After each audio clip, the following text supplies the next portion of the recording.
Stuff Drop Show right now. We've got the Race Master, or Jordan, as I know him. Thanks for coming by. Hey, thanks for having me, man. Of course. So, okay, did we get connected through Chester Bennington's son, Jamie? Is that how you found me, or how did you come I across the mean, podcast? I'd seen one of your other podcasts before that, but that was the one I was the most invested in. That's the one I Yeah. ended up watching the most out of, and then I was like, oh hey, you know what? I just sent you that like, hey, you want to interview me next as a joke, and then you're like, yeah, sure. I'm like, oh, fuck, okay, well, Yeah, hell yeah. And it's funny, I have that same Slipknot shirt that you have on. oh, So, this one, yeah, are oh you yeah. kind of on the side of things? Because I know people are a little bit split. Are you on Jamie's side of the fiasco and the Lincoln Park stuff, or are you more on Mike of Lincoln Park side? What kind of side of the fence are you on? I'm on Jamie's side for damn sure. Yeah. Mike, I've never really liked Mike Shinoda, even when Chester was still alive. I've always thought of him as kind of a snake. So yeah, Yeah, I haven't heard good things. That's the third person I've interviewed that hasn't had great things to say about Mike. I've never personally interviewed him or talked to him, but he doesn't have a great rep around yeah, town. So, yeah. I went back and listened to Jeff Blue's like his autobiography thing about the making of Hybrid Theory, and it like Jeff never goes into full detail about like the drama within the band themselves, just the drama that the band had with him. But yeah. it really felt like they were really giving Chester a hard time, even when he first was joining up with them. He never really felt like he belonged. He never really felt like he was part of the group, even further along down the pipeline, and all the troubles he ran into mentally, like they kind of just backed off of him and left him stranded. So Wow. Didn't that's help him out. yeah, that's kind of the perspective I've come to develop, and for myself at least, just watching, I just pay attention to patterns, and that's the kind of patterns I've seen from the way that the band treated him, even while he was still alive. So, and not all band members, I should say, but Yeah. Mike especially. It So always wait, you said before we started you're at a Barnes and Noble. I used to hang out at Barnes and Nobles every Sunday. I loved it. It's been a long time now, and I pick out a different book and dig it. Do you hang out at Barnes and Nobles a lot? Is that your jam? sometimes, yeah. Like I usually like going through it, even though I don't have a record player right now. I go through and just kind of peek through all the records they got, and I go through all their graphic novels and comics. I'm a big comic nerd, obviously. Got Spider-Man and then Deadpool right here. So Yeah, that's cool. And tell me about musically. Like, what do you do? How do you play music? Are you in a band now? How involved in music are you? I am. I mean, we're technically I'm still in a band. It's even though right now it's just me and my producer. We're not making music anymore currently. We ended up recording basically a whole like it only started as an EP, but we recorded enough songs to get almost a double concept album together. We're just trying to go through and mix master, see which ones fit, which ones don't, and then we've even been considering like just releasing the other ones that we don't put on the album out just individually as like singles and stuff. So So, in the process of finding more bandmates and creating a new band, I just kind or of where would you say you're at? I I don't know. Right now, my life has been uprooted so many freaking times. I've been bounced back and forth like a human pinball from one. I'm in Utah right now. I've been bounced from one end of the state to another, back and forth, back and forth, back and forth. My life is just like I told you earlier. My life's a shit show, and I'm a ringmaster. So, Yeah. um, I have played with a couple of other bands besides this one that I'm in. The one that I'm in, I sent you some of the songs. It's called Karina. A lot of people think it's called Karina because of the way it's spelled, but it's actually a medical term that my producer came up with because he's an EMT, and it's like a muscle that's in your airway that if you touch it at all during surgery, it sends somebody into a panic attack response. He's like, I want our music to give people that kind of response. I'm like, Whoa. that's pretty That's fucking cool. yeah, yeah. Um, it started off from an idea I had called In Blackest Night. It was a theatrical band that like I said, I'm a big comic book nerd, and the Green Lantern's oath is In Brightest Day, In Blackest Night. And what I wanted to do is have each of the members come, choose an emotion to embody up on stage, come up with a costume based off of that emotion, and then bring it up on stage. But we ended up kind of that was out in Portland when I was getting out going, when I was living out there in 2019 2020, and just about had it going. But me and my sons mom ended up splitting up, mutually. It was one of those rare occasions where we both kind of realized that it wasn't good for each other. Neither one of us were good Yeah. for each other. So we just decided to call it quits while we were ahead before we ended up hating each other, and it ended up being a bad situation. I totally feel that. And then, so now you're in Utah. Is that hard? Are your kids still in Oregon? It's just the one. I just got my boy, but we split him 4 months back and forth. We have ever since he was we split when he was about 1. So Dang. he's with his mom right now. Mostly he would be with me right now, but like I told you, my life's a shit show. I have nowhere to go. I'm currently living out of a fucking shelter. I have my entire family turn their Dang. backs on me, and I've been I'm not entire sorry. family. I've got my brother helped me out a lot. Ended up pulling me and my boy out of a real bad situation. I was living with a friend, and yeah. Life's hard. You know what a lot of people take for granted is having family. Like, I don't have family outside of my kids, which is, they are obviously my family, but they depend on me. They can't help me if I'm struggling. So I don't have, like, say, a mom or dad or a grandparent or anyone that, it is lonely, especially holidays. I share custody. So if I don't have my kids, but if you slip a little bit and you don't have someone to kind of catch you or a safety net of a family, that's Mhm. really difficult. It's really, you gotta be mentally strong because you're pulling yourself out of a bad place. It's not like you're like, well, I'll text my parent, I'll text my grandparent or my cousin or my aunt or uncle. It's just, it was harder in my 20s, and I think as I've gotten older I'm more used to it. But now I'm on the other side. I'm like hyper independent, and I'm just like career driven. I got myself, like, it is harder to rely on people these days, and I think I need to almost rely more and trust more, which can Well, be hard. I gotta say, you're badass for pulling it off as much as you can by yourself. Because let me tell you, my 20s, I was independent. I'm 33 now. I know I don't look like it. I'm perpetually like 19. I got Yeah, me Keanu Reeves too. syndrome. But no, it's for me. It's actually kind of I've had to learn this lesson the hard way several different times. My parents were not good parents. They were not. Yeah, I They vibe. were really, really abusive, really neglectful toward me. And after about kid number 4, I'm the oldest of 7. After kid number 4, they kind of fucked off and left it up to me and my sister to raise all my siblings. And Wow, so, like, I had to give away my entire childhood being a parent when I myself was not even a fully formed person yet. that's Um, hard. so I ended up splitting away from them. I joined the army, and then after that, I kind of isolated myself away from them for a while, and I was doing great. But after I met my son's mom, I ended up going back.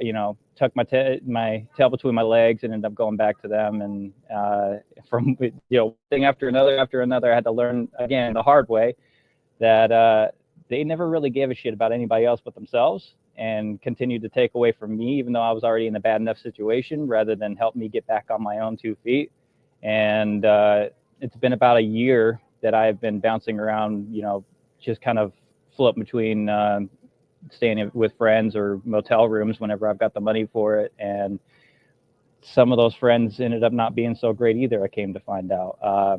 And left me Wow. stranded, left me for dead. So here I am in a Barnes and Noble. I'm sorry. Well, I'm glad you're warm and you're inside somewhere, but yeah, I'm sorry. That's hard. And like I said, we all need a mom and dad that we can trust and rely on, that have good intentions to fall back on. And if you don't, I know, I was working a crazy job out in LA just to make a lot of money, and I was working at a strip club, not something I would ever want my kid to do, but I needed money, and it was just like really good money, really fast and easy money. And I could still kind of have a fun life on the side, decide when I want to work.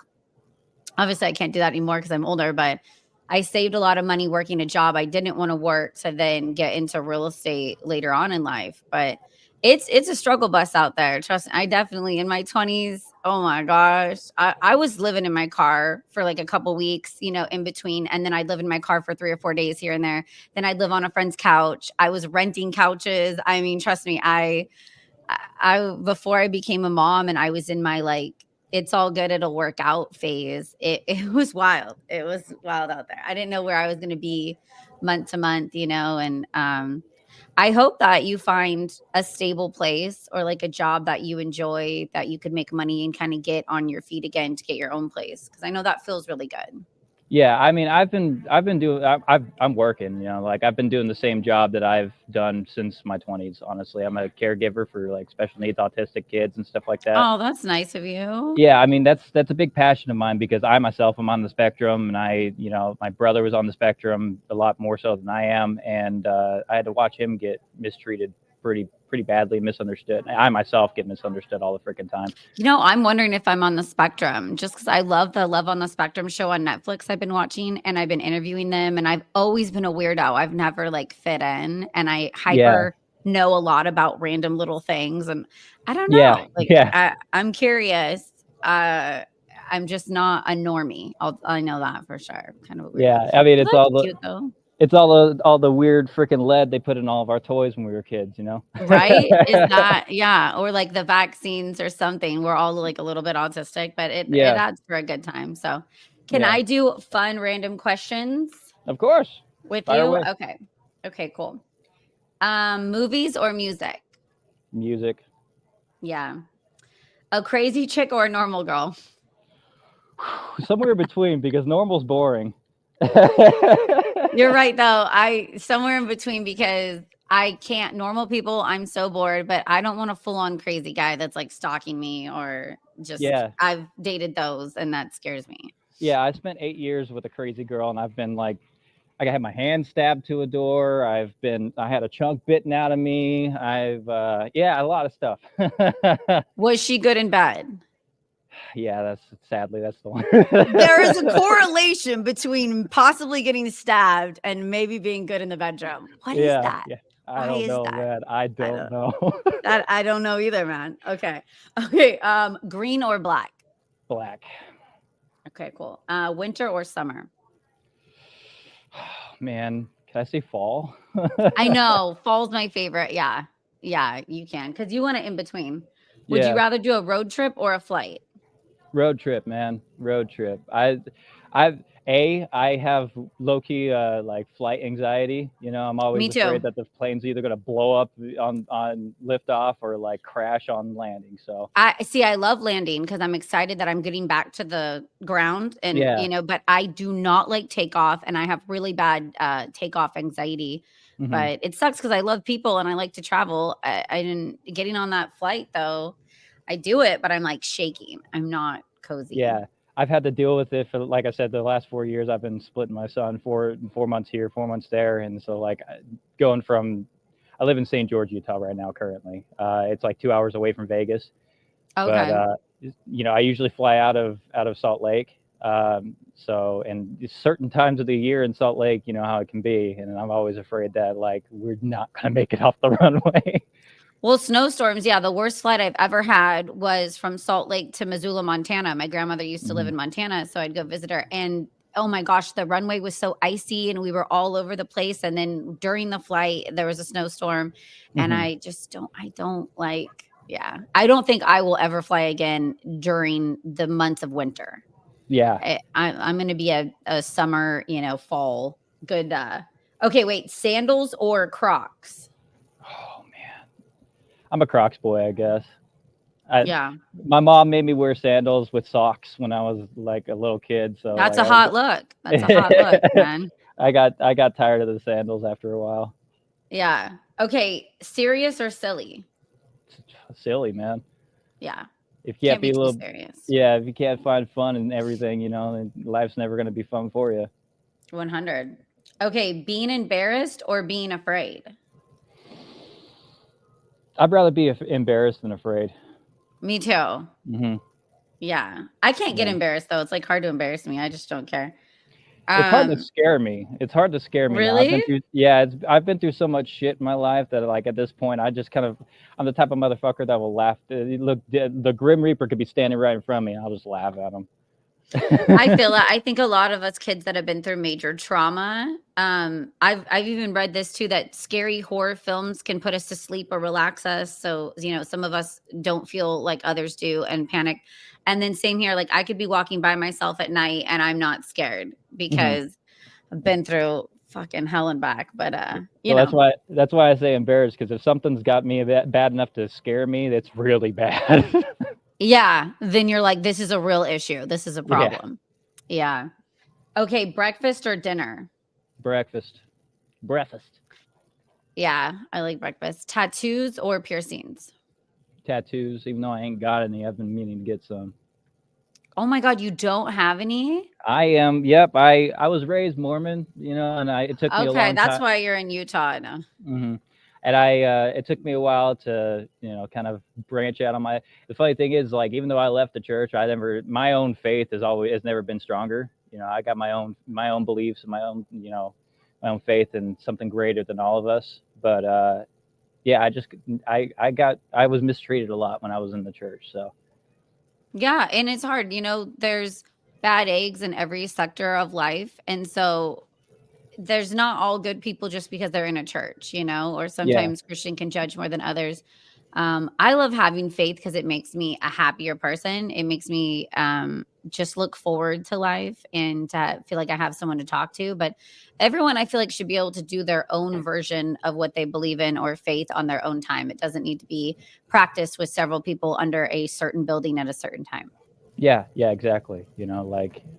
For me, it gives me like a strange sense of peace, knowing that everything that's happening is happening for a reason, that it's all going to turn out well in the end. So Yeah, no, we got it. It's all going to turn out good, and we are strong. We've got this. Thank you, Jordan, so much for stopping by Steph's Rock Show, and yeah, definitely of course. keep following the show. I love you're really helping me out, and thank you for reposting on Threads and everything you do. So you rock. Yeah, of course. Thanks for having me, man. Seriously, like, I've been looking forward to this ever since we talked about it. And so Oh, hell yeah. yeah, Hell yeah.